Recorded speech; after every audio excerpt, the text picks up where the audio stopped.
দুটো একটা করে জেরেনিয়ামের প্রায় সবকটা গাছেরই ফুল আসতে আরম্ভ করেছে এবং এবারে আমার বেশ অনেকগুলো কালার হয়েছে।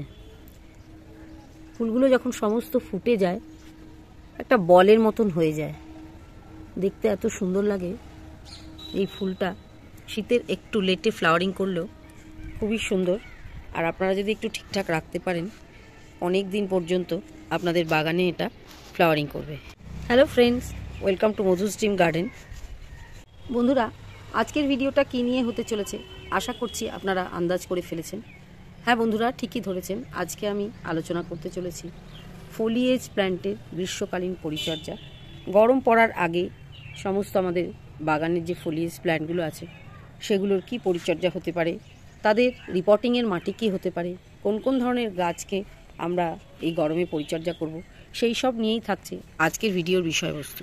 বন্ধুরা, সবার আগে যে গাছটা আমি দেখাচ্ছি একটা সহজ গাছ, এটা হচ্ছে মানি প্ল্যান্ট। বিভিন্ন ধরনের মানি প্ল্যান্ট গাছগুলো শীতে থাকে এদের ডরমেন্সি পিরিয়ড।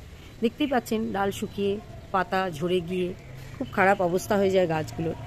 এই গরম পড়ার আগে আগে ফেব্রুয়ারি মার্চ মাসের মিডল পর্যন্ত এই সমস্ত গাছগুলোকে কাটাই ছাঁটাই করে রিপোর্টিং আপনাদের করে ফেলতে হবে। এরপর দেখাচ্ছি আরও একটা সহজ গাছ, যেটা হচ্ছে এই বিভিন্ন ধরনের ফার্ন। আমার এই ফার্নটার ক্ষেত্রে অবশ্য লোকেশনটা এমন জায়গায় ছিল যে এ চিরসবুজই হয়ে থাকে। শুধু এখন যেটা করতে হবে, এই যে দেখতে পাচ্ছেন নিচের পোর্শনগুলো সব ড্রাই হয়ে শুকিয়ে গেছে, তো এই সমস্ত পাতা কাট করে দিয়ে আবার নতুন করে খাবার দিলেই গাছটা আবার আরও তরতাজা হয়ে সবুজ হয়ে উঠবে। সেমভাবে বস্টন ফার্নের মতন ফক্সটেল ফার্নেরও যত্ন করতে হবে। শুকনো পাতা কাট করে দিয়ে আবার নতুন করে খাবার দাবার দিয়ে এটাকে ঠিক করে ফেলতে হবে গরম পড়ার আগে আগে। এবার দেখাচ্ছি আরও একটা সহজ গাছ, ড্রেসিনা। বিভিন্ন ধরনের ড্রেসিনা হয়ে থাকে, তা আমার কাছে এই ড্রেসিনাটা আছে, যেটা কিনা দেখুন এই যে একদম ডগায় শুধু পাতা রয়েছে, নিচের ডালটা অনেকটা লম্বা হয়ে গেছে। এই ক্ষেত্রে আমরা যেটা করতে পারি, ডালটাকে এরকম ছোট করে নিচের থেকে কাট করে দিলে এখান থেকে কিন্তু আবার বুশি হয়ে দুটো তিনটে ডাল বেরিয়ে ওপরের মাথাটা ঘন হয়ে যাবে। এবার দেখাচ্ছি ড্রেসিনার আরও একটা প্রজাতি, সং অফ ইন্ডিয়া। এটাও ড্রেসিনার মতনই, দেখতে পাচ্ছেন এখন যে পাতাগুলো রয়েছে শুকনো শুকনো হয়ে গেছে, তো এদেরও ছিল ডরমেন্সি পিরিয়ড। তো এই একইভাবে এটা হচ্ছে একটা মানি হটের গাছ। এটা কিন্তু দেখুন এই যে ডালগুলো সব লম্বা হয়ে গেছিলো, এটা অলরেডি আমি কাট করে দিয়েছি। তো কাট করার পরেই দেখুন ছোট ছোট ব্রাঞ্চ ছাড়ছে, এখান দিয়েও এই যে নতুন পাতা হচ্ছে। ড্রেসিনাগুলোকে আপনারা এইভাবে কাট করে দিতে পারেন, তাহলে নিচ থেকে আবার ব্রাঞ্চ ছেড়ে গাছটা কিন্তু আরও বুশি হয়ে যাবে। এবারে দেখাচ্ছি অ্যাসপারাগাস। এই গাছটাও শীতের ডরমেন্সিতে থাকে।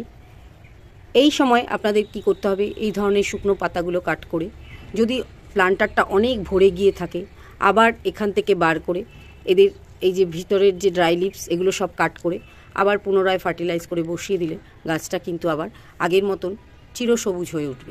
একইভাবে রয়েছে agave, cycas, rubber plant, Christmas tree. এই সমস্ত গাছগুলোরই এই সময় খাবার দাবার দিয়ে আবার শুকনো পাতা কাট করে নতুন করে পুনরুজ্জীবিত করে নেওয়ার পালা। তালিকাটা আরও দীর্ঘতর হবে। এখানে রয়েছে ডেভিলস ব্যাকবোন, এটারও ওই একই অবস্থা, কাটছাট করে নতুন করে আবার রিপোর্টিং করে দিতে হবে।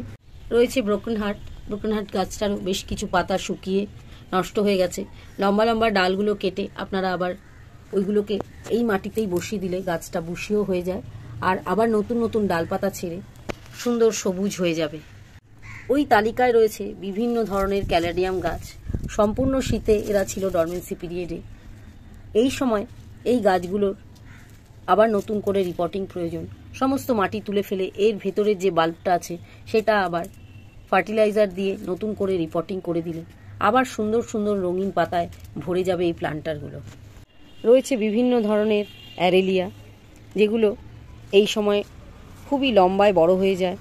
এই যে পাতাগুলো দেখতে পাচ্ছেন এই রকম গলে গলে নষ্ট হয়ে যায়, এগুলো সব কাট করে ছোট করে দিলে এই গাছগুলোও আবার বুশি হয়ে যাবে। বিভিন্ন ধরনের স্নেক প্ল্যান্ট, এগুলোকেও আপনারা এই সময় এই যে প্লান্টারগুলো ভর্তি হয়ে রয়েছে এখান থেকে তুলে নতুন পাপস বার করে আরও নতুন প্লান্টার রেডি করতে পারেন। আবার নতুন করে এগুলোতে সার দিয়ে এখানেই আবার পুনঃপ্রতিস্থাপন করে দিতে পারেন, বা আরও একটু বড় পটেও এটা দিয়ে দিতে পারেন।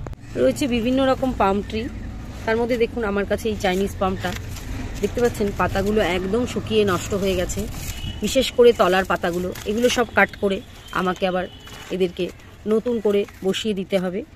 বিভিন্ন ধরনের স্পাইডার প্ল্যান্ট ওই একই তালিকায় পড়ে। এই সময় দেখুন স্পাইডার প্ল্যান্টেরও তলার পাতাগুলো কিরম নষ্ট হয়ে গেছে, আবার দেখুন উপর দিয়ে নতুন পাতার আগমন ঘটছে। তার মানে বুঝতে হবে এই গাছগুলো চাইছে এদের এখন খুব সুন্দর করে পরিচর্যা করে আবার নতুন করে রিপোর্টিং করে দিলে সমস্ত গরম জুড়ে এরা হেসে খেলে সুন্দরভাবে ছাদ বাগানকে রঙিন করবে। কয়েন প্ল্যান্টগুলো দীর্ঘ ডরমেন্সি কাটিয়ে উঠেছে, এদেরকেও আবার রিপোর্টিং করে সুন্দর করে বসিয়ে দিতে হবে। ওয়ান্ডারিং জু, রিও, পার্পল হার্ট এই গাছগুলোর ক্ষেত্রেও একই কথা প্রযোজ্য। দেখুন এরকম লম্বা লম্বা ডালগুলো ছড়িয়ে গেছে, এগুলো সব কাট করে দিয়ে আমরা যদি আবার সুন্দর করে এদেরকে রিপোর্টিং করে দিই, পুরো বাস্কেট ভরে সারা গরম জুড়ে খুব সুন্দর রঙিন হয়ে থাকবে। যে কোনো একটা কর্নার এই গাছগুলো দিয়ে আপনারা সাজাতেই পারেন। এই গাছটার নাম হচ্ছে সাফলেরা। এরও কিন্তু গরমের আগে সুন্দর একটা পরিচর্যা করে দিলে এত সুন্দর পাতায় পাতায় ভরে যাবে সম্পূর্ণ প্লান্টার। সিজিয়াম গাছও এই একই তালিকায় পড়ে, যেটা আপনাদের এখন দেখভাল করার বা পরিচর্যা করার সময় রয়েছে। বিভিন্ন ধরনের ক্রোটন, যেই গাছগুলোরও এই সময় পরিচর্যা খুবই প্রয়োজন। এই সময় কিন্তু লেমন গ্রাসকেও আমরা খুব সুন্দর করে সমস্ত শুকনো ডালপাতা ফেলে দিয়ে এক্সট্রা শেকড় এর ভেতরে থাকলে সেইগুলো তুলে ফেলে দিয়ে রুট কাটিং করে আবার সুন্দর করে প্রতিস্থাপন করে দিতে পারি। তাহলে সমস্ত গরম এবং বর্ষা জুড়ে এই গাছটা খুব সুন্দর চেহারা নেয়। আর মর্নিং টিতে লেমন গ্রাসের পাতার জুড়ি মেলা ভার। আপনাদের জন্য ভিডিও তালিকাটা আরেকটু লম্বা করছি। রয়েছে আরও সুন্দর সুন্দর গাছ, তাদের মধ্যে রয়েছে বিভিন্ন ধরনের অ্যাগ্লোনিমা, যেগুলো দেখুন ডরমেন্সি পিরিয়ডে ছিল। আমি ওই জন্য এদের টেরেস গার্ডেন থেকে এনে আমার ব্যালকনিতে রেখেছিলাম। এবার কিন্তু এদের দেখভাল করার পালা। এই যে শুকনো পাতা, এই সমস্ত কেটে দিয়ে ছেটে কেটে ছোট করে গাছগুলোকে আমি আবার রিপোর্টিং করে দেবো। তারপরে আবার গরমে সুন্দর চেহারা নিয়ে নেবে গাছগুলো। ওই একই তালিকায় রয়েছে বিভিন্ন ধরনের জিজি প্ল্যান্ট, বিভিন্ন ধরনের ফিলোডেন্ড্রন, যেগুলো এই মুহূর্তে গরমের আগে পরিচর্যার ভীষণ ভীষণ প্রয়োজন হয়ে পড়েছে। এবারে আমি আলোচনা করছি এই গাছগুলোর মাটি প্রস্তুত। মোটামুটি প্রায় সমস্ত গাছেই একই ধরনের মাটি আমি প্রয়োগ করে থাকি। আমার ফলিয়েজ প্ল্যান্টের গাছগুলো যেহেতু ম্যাক্সিমামটাই ওপেন টেরেসে থাকে, তো আমি এর জন্য একটা ওয়েল ড্রেনযুক্ত সয়েল প্রস্তুত করি, যার মধ্যে থাকে 40% মাটি, 30% ভার্মি কম্পোস্ট বা গোবর সার, আর 30%-এর মধ্যে ধরুন 25% বালি থাকে, আর কিছুটা নুড়ি থাকে। মানে ধরুন 5% মতন বালি চেলে নেওয়ার পর যে গোল গোল একটু বড় পোর্শনগুলো থাকে সেইগুলো নিয়ে 5%। এই দিয়ে আমি মাটিটা প্রস্তুত করি। আর পার পট হিসেবে যদি 6 ইঞ্চি পটে আমি গাছটা বসাই, তাহলে আমি 1 চামচ নিমখোল তাতে ইউজ করি।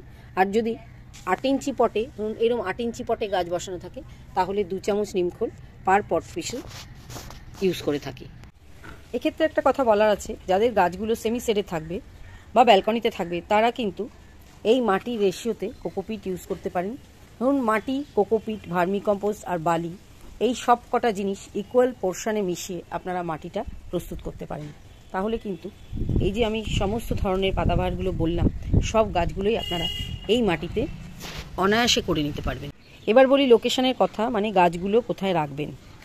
গাছগুলো আপনারা এমন একটা জায়গায় রাখবেন যে সকালের 12টা পর্যন্ত সানলাইটও এরা নিয়ে নিতে পারবে, কিন্তু তারপরের মানে সারাদিনের সানলাইট যেন এই গাছগুলোর ওপরে না পড়ে।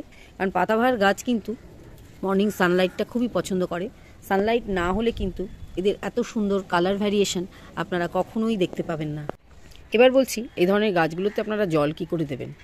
আপনাদের যদি ওপেন টেরেসে গাছ থাকে, অবশ্যই মাটি শুকিয়ে গেলে আপনারা গরমে রোজ জল দিতে পারেন। কিন্তু যদি গাছগুলো ব্যালকনিতে থাকে, তাহলে কিন্তু অবশ্যই আপনাদের সয়েল মিডিয়াটা চেক করে নিয়ে তবেই জল দিতে হবে। যদি মাটি ড্রাই থাকে সেক্ষেত্রে জল দেবেন, আর যদি সগি থাকে তাহলে কিন্তু সেদিনটা আর জল দেবেন না। সেক্ষেত্রে আপনাদের সপ্তাহে 2 থেকে 3 দিন জল দিলেও হয়ে যাবে। এবারে আসছি সার প্রয়োগ। বন্ধুরা, আমি আমার পাতাবাহার গাছগুলোতে এমনি কোনো সার প্রয়োগ করি না। রিপোর্টিং করার সময় খুব ভালো করে আমি ফার্টিলাইজারটা ইউজ করি। এক্ষেত্রে আপনারা ভার্মি কম্পোস্ট বা গোবর সার দুটোর যে কোনো একটা দিয়ে দিতে পারেন। আর থাকছে সামান্য পরিমাণে নিমখোল। শীতকালে শুধুমাত্র জল প্রয়োগ করি গাছগুলোকে বাঁচিয়ে রাখার জন্য। গরমকালে মাসে একবার করে সিভিড এক্সট্র্যাক্ট আমি এই গাছগুলোতে স্প্রে করে থাকি। সেটা কিন্তু আমি মাটিতে দিই না, জাস্ট গাছগুলোকে যখন স্নান করাই সেই সময় সিভিড এক্সট্রা স্প্রে করে দিই মাসে মাত্র একবার। আরও একটা ফার্টিলাইজারের কথা আমি বলছি, সেটা হচ্ছে কম্বিকল।